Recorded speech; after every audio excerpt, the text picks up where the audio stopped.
All right, welcome to another episode of Powerful Badass Humans. I'm here with the amazing Darrah Brustein. Did I say that right? Darrah, very close. Darrah, my bad, thank you. Super grateful that you made the time to be here. Likewise. And would love to hear, before we really get into it, just would love to hear a little bit more about you. Thank you. I mean, it's a loaded question, especially when we're talking about like what's the real shit that goes on behind the scenes. Do a highlight reel, but the like quick and dirty is like I grew up in the Northeast. I moved down to Atlanta for college, started my career doing the stuff that I thought was what you were supposed to do, like go to school, get a job, have happily ever after, and did it in the thing that I thought was what you're supposed to do as well, which is take the thing you're passionate about and make it your career. And for me, as silly as it sounds, that was fashion. And so I started my career there and realized it was an industry that really didn't feed my soul at all. And I could not bear to stay in. Unfortunately, the universe shoved me and kicked me in the ass and said, sorry, this company went under, so you actually can't stay, and set me down a path that sort of domino affected for a while of I lost 2 more jobs in the course of the next 2 years. And then I was 23 years old and I was fearful that I was going to foreclose on my house, and just found myself in this strange spot where I decided, hey, it's time to take matters into your own hands and become an entrepreneur. So I was close to a decade ago when my twin brother and I started our first company, which, as anyone, it's sort of like the dash on a tombstone or a headstone of, we talk about like the front and the back, but we don't talk about what happens in the dash. And that's really the most important part. But so like the headline is we've grown it into 38 states. It's now a great success that we run passively, but it's everything in the middle that I'll imagine we'll talk about during the course of our conversation. That was a lot of ups and downs, a lot of trials, a lot of self-doubt, a lot of back to zero in revenue, like some really, really hard, shitty times. And then through the course of that, developed some other companies. I started a networking events company that I operate in 4 US cities now for 30,000 people. Wrote a kid's book on financial literacy, and I'm working on a new book on living life intentionally, not by default. I love that. That's awesome. Beautiful. So on that note, because you kind of alluded to it, tell me about what has been up until now, either your most significant failure or most significant struggle. Yeah, failure is an interesting one for me because I had to grapple a lot with what failure meant for me to get started in the first place. Because I think so many of us say like, oh, our biggest fear is failure. But so I really had to address that and think, well, what does failure actually mean to me? And I realized that I wasn't going to fail if I kept trying. And that failure to me really just meant like the embarrassment of what other people thought if something didn't work out the way that I had said it was going to work out. Yeah. And that I was able to move away from that. But so like, if that were the case, then like I failed a bunch of times. But I'd say you said struggle. I'd say that's definitely resonant for me, where my Achilles heel my entire life and career has been the idea that I'm not good enough. And that, I don't think I'm alone in that no matter what data points we can look at in our history to say, that doesn't match up. And I have been good enough, therefore I probably still am good enough, or just to know like we exist, we're human, we're images of things that, like whether you believe in God or universe or spirit or energy or none of those things, like I just simply believe we all are good enough because we are here. And it's just a matter of like growing where you're planted and figuring out how to be good enough in that environment. But that has always been the thing that has held me back, has caused me to question and doubt and take more time in analysis paralysis and other meaningless things that are harmful to myself that didn't need to be in the first place. It's fascinating. Every interview I've done so far, this has been exactly what has come up. And, I'm focusing on women, right? And I'm a coach and I coach women. And every single one of my clients, I really don't think there's an exception when I say that all women have this story going on in the back of their head that I'm not worthy, I don't deserve it, or I'm not enough, or whatever version of that, is there. There is a version of that almost for everyone. And it takes a lot, as somebody who's had it running very strongly for a very long time and did a lot of work for it to finally be at peace and away. It's hard. It's totally hard. And it is the most significant for sure. But it sounds like you've done some self-awareness, self-development type work, because your language alone tells me something. I am deeply committed to learning in general, and especially in self-improvement, because I believe if you're the best version of yourself, that there's a ripple effect, and that opens other people up to recognize they can have that for themselves. And that if you're not your best, you can't give your gifts and skills to the world in the best way possible anyway. Yeah. So whereas some people, I think, believe it's selfish to do that work and focus on yourself, I think it's selfish not to. So yes, I have done a ton of that work. I love that. So, well, kind of on that same note, so having that being a struggle that's been present for you, how do you relate with yourself and how do you cope with it to help alleviate it? I mentioned data points, and it's something that I continually reflect back on because, I'm an instinctive decision maker, but I can always tell when I'm off kilter a bit. And what I mean by that is if I'm a little disoriented and I'm not able to make decisions because I can't tap into what my instinct is, it means that I'm like really in my head and I'm thinking in a way that isn't necessarily the best way for me to make decisions. But so when I'm in that place, often what I'll do is one of two things. I'll either just check in with my body and like close my eyes and relax. I kind of get a little meditative and just think through like different outcomes and see how my body actually reacts and feels. And I did this recently with something where I asked myself the question and thought of like, it had to be like an A-B answer. And well, the answers aren't always that clear in that exercise I wanted it to be. So I could compare and contrast. Does my body feel constricted and contracted, or does it feel open and expansive, or does it feel nothing?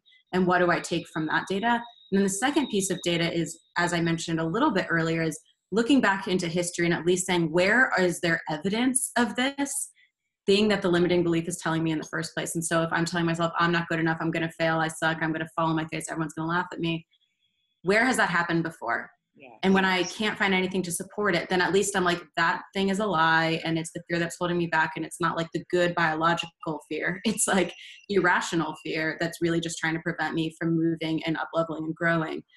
So in those moments, I think instead of feeling like I have to take some massive leap and like just be like, I hope I can curse on here, like, fuck you. Like,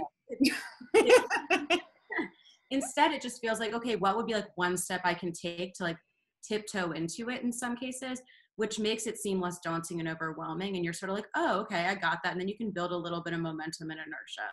Yeah. Yeah. Awesome. I love that. That's powerful. So what, well, let me ask you this one. How do you speak to yourself / relate to yourself? What is your inner dialogue, basically? Yeah, it depends when you ask me. Like, there's times where I'm like, I got this shit, like, things are calm and like at peace and I'm like pretty contented and I'm like, yeah, what else do you want to do? Like, you can do this. And then there's other times where I'm like, holy shit, who are you to do this? Why are you the person? There's 100 other people who are better suited to do this. And then it like gets me kind of caught in my tracks. Yeah. And I think that what I like about that is that it constantly keeps me on my toes and it reminds me that I'm pushing myself out of my comfort zone regularly. Because what I've also learned is like at each point in my career, as one example, when things have gotten stagnant or it's sort of like a homeostasis point, that's when on the one hand I'm like, great, I can finally like reap the fruits and enjoy and relax a little and have a little bit of a plateau, which is important to like rest and get ready for whatever is next. But it's when I'm in that for too long that I almost feel like a pig in mud, where you're just like, I'm just really in this and I'm not growing, I'm not learning, I'm not expanding. And then I start to feel like the opposite happens. I almost feel like I'm like dying a little bit.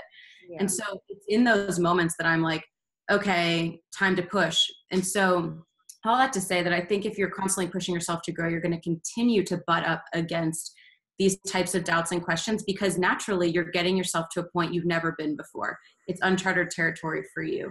It seems natural to question and whatnot, but it shouldn't be debilitating, which it has been for me before. Now I think I recognize it enough to not say that I don't respond to it, but I recognize it enough to know what it is so I can address it, so I can remind myself of whatever I need to remind myself to move through it and past it. And just remind myself that this is also a part of the journey and that anyone who's done something great or good or otherwise before has achieved any amount of success was once new at it too. And sometimes just surrounding yourself with people who can remind you of that by their own example and by their own life or hear you out, like that community piece is a really big part of it as well. Oh yeah, 100%. Community is key in everything. I can't agree more. So going back to the dash that you pointed out, what would be the one event or the one thing really that stands out as the most significant challenge or, you know, whatnot that you went through? The one that's coming to mind first has to do with money. And I think that's because, you know, we all have certain things that I think we attach to or assume are the things that are most important or we define as success. And I grew up in a household where success was defined specifically by the amount of money one made. So I had a lot of attachments to that. And so when my brother and I were growing our first company, I'd say it was around year 2.5, the first time that we lost everything in one fell swoop. At that point, we had one whale of a client who just failed at the drop of a dime, and we lost everything and had to basically rebuild. And then we had it happen 2 other times where we had embezzlement, and it was pretty painful. And I remember in that first instance in particular, like as someone who generally has never been super emotional, like I was literally lying on my bathroom floor crying, being like, I don't know if I can go on from here with building this company, because as you know, and many of the listeners probably know who have built companies, you just put so much of your heart and soul into what you're building, and to feel like all that momentum is gone and you have to start over, it's really hard. And so I remember having to face that, and then even getting a call from my mom, who, as well-intentioned as she was, she said something to me along the lines of like, are you sure that you should keep doing this? Yeah. And it's and another grain of doubt that you just don't need when you're already so deep in the muck and mire of the doubt yourself. Yeah. That was a really big turning point for me, because it allowed me to begin to understand and assess like, what is success for me? Is it strictly based on money? Does it matter to me if my parents or my community fully get or believe in what I'm doing? If I believe in it, how do I begin to create boundaries around that for myself so I can protect myself in this vision, while still putting through the sieve the people that I care about's opinions? Because I don't think you should live in a vacuum and not take anyone's insights in either. So that was just this really critical turning point for me to readjust or reframe my relationships around money and success and family. Beautiful, beautiful. I love your perspective. No, there's seriously, it's clear. Again, as a coach, I see this all the time. Like, it's clear you've done a lot of work, and you're seeing these things as they are, not how you're interpreting them to be. That's awesome. For what it's worth, in case it's valuable to share with the Yeah. audience, the thing that I am most proud of in my entire life has nothing to do with the businesses I've grown or the material things I've gained. It has everything to do with the emotional evolution that I've had. Like, I went from being this girl in high school that people called a robot and like an emotional like wall, that I hadn't cried in years, because I thought that's what strength was. And I grew up in a home where that was really celebrated, to like hide your feminine emotions or anything they'd consider weak. And I ended up learning that that was just so untrue, and that beauty often comes from the vulnerability and from what they considered weakness, and that that's how you really connect with people. And like, for me, connection, and human connection especially, is the most important thing. So I'm thinking like, how am I putting up this wall and this barrier and not really letting people in, and thinking that like this is really what human connection is? So I'd say for me, in like my especially 20s and early 30s, that's been what I'm most proud of, is allowing myself to reorient and dig deeper into my emotional growth. Amazing. And question for you, what was it that kept you going through those really, I mean, you guys lost everything, and then you had 2 more events that were really, you know, impactful. Like, what was it that kept you going and not give up? It's probably a combination of, one, just believing in what we were doing and knowing that we could do it. And even though most people would say like 3 strikes, you're out, like this should be the universe telling you it's time to throw in the towel, I just knew that it wasn't, and that I had put in so much effort to get to that point, and there was so much ready to go. Like, I could feel it all kind of bubbling under, that it was going to keep growing. So I just sort of intuitively knew that.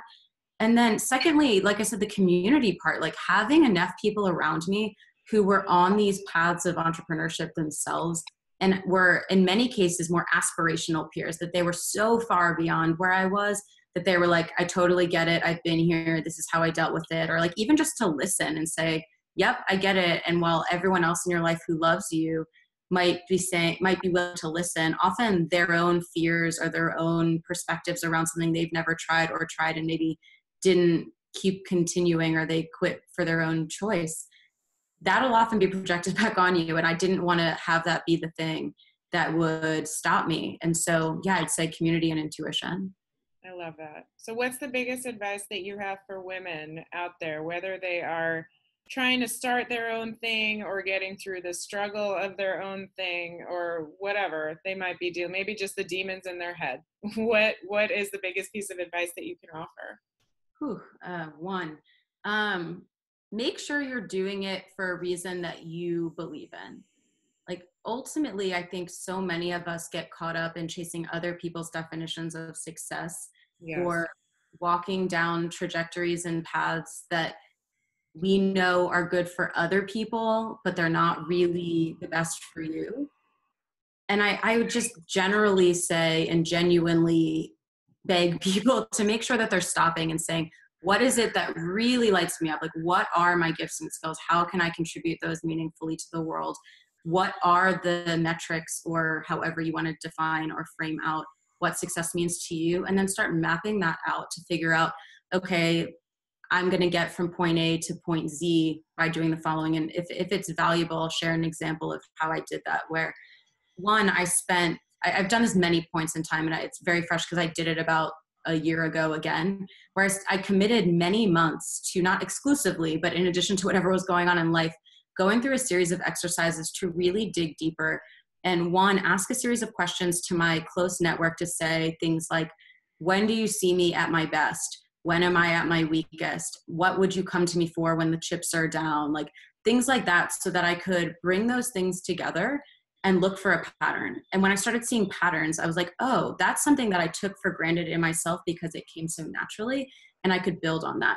Secondly, I took a notepad with me everywhere I go. Like I remember being on a train in Ireland, or like in Italy, or like all these places over the course of these 6 months, writing notes as things would come to me of, where do I get my energy? Where do I get drained? What are things that I love to do? What are things I love to do as a kid? What things make me jealous? Because jealousy is usually something you want for yourself. What are problems in the world that I really care about and give a damn about and want to contribute to and think that I can? And I just started piecing them together in ways that maybe I had seen before and maybe I hadn't, to think like, how could this play out in my life in some way, whether it's for financial gain or not? And that really helped me to start uncovering a lot of stuff. And so I'd say to people, do that. And then once you feel clear about it, map out your goals and even vision your life out 10 years from now. But the part that I don't think we talk about that needs to be talked about is put dollar values next to the cost of everything you want to achieve and do. Because what that then does, or at least what it did for me, was it took this idea that success was this far off thing, and that to have the life I wanted to have, it was going to cost some 7 or 8 figures. When instead I realized, when I did this initially in my early 20s, that number back then was $120,000. And while from my 30-something thousand dollars salary at age 22 to the 10-year out view of 120K, that seemed like a big chasm, it actually wasn't that unattainable when I was able to reverse engineer and say, okay, what would it take on a monthly basis? Okay, that's 10,000. How many clients a month would I need to get if my average client is worth X?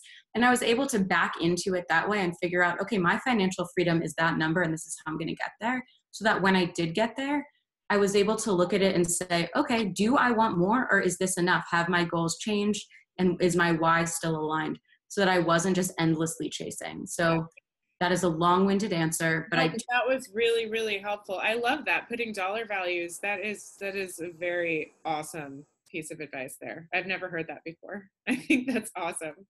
I love it. So lastly, I would love to get your feelings about women empowering women and women competing with women. I have a very strong opinion about this. I'm so sick of seeing the competition out there that like I said, this is part of the inspiration of why I created this scarcity, like coming from a place of scarcity, really needs to go the fuck away. And women just need to come together, especially during a time like now, and consistently help elevate one another. So what's your opinion? My opinion is yes, absolutely. And the scarcity mindset, I so deeply believe that when we are stuck in any scarcity mindset rather than abundance mindset, you are not serving yourself or anyone else at all. That's been such a frame shift for me, especially with money, is like, when you look at everything from the scarcity mindset or opportunity that way, that's your purview. That's the way you see the world, and that's the way it responds back to you. Yes. So I absolutely agree with that. And it reminds me of my experience in the fashion industry, that my coworkers and my peers were generally women. And it was so catty and so competitive and so cutthroat that I was just like, why am I willingly putting myself in this situation, in this position where no one wants to see me succeed? Everyone is out to get each other and undermine each other, to steal from each other. And that's just horrible. Like, ultimately, I think all that shows is a lack in your own belief in yourself. That if 100%. Thank you.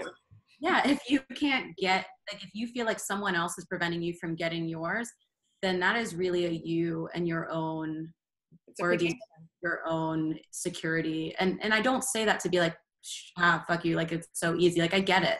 I get that, like, you really want something and you're so steadfastly focused on it. But it always happens better when you share it, when you do it in community. And even if like let's say Cam and I didn't get along, doesn't mean we have to be best friends, but I still wish her no ill will on her journey and her path. Yes, yes, exactly. A fucking men. I love that. I can't agree more. And it's all a projection. It's totally a projection of what is going on inside of you. It's how you relate to yourself. Otherwise, if you truly love yourself and you're coming from a place of love, you automatically have a mindset of abundance, and you automatically see that there is more than enough for everybody. There doesn't need to be any competition. Well, it's interesting. One of my favorite books, I bet you like this too. It's called The 4 Agreements. Oh, yeah. Love that.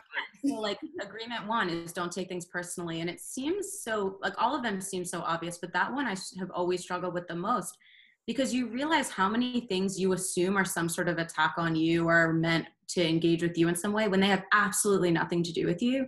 Which, back to the advice to women, especially women who are getting started or growing into a different part of their career journey, is people are not paying attention. Like, everyone is so focused on themselves. Not to say like it doesn't matter at all, but what it should do is free you up enough to have the freedom to do and explore and grow and try and risk, because they are not paying attention as much as you think that they are. And if they are, hopefully it's in support, and otherwise usually it's a short attention span. So that's for good and for not, but it just is what it is. So let that free you. I love that. I love that. So how can people find you? You can find me on my website. It's Darrah, spelled like Pharaoh with a D, .co. Thank you so much for being here.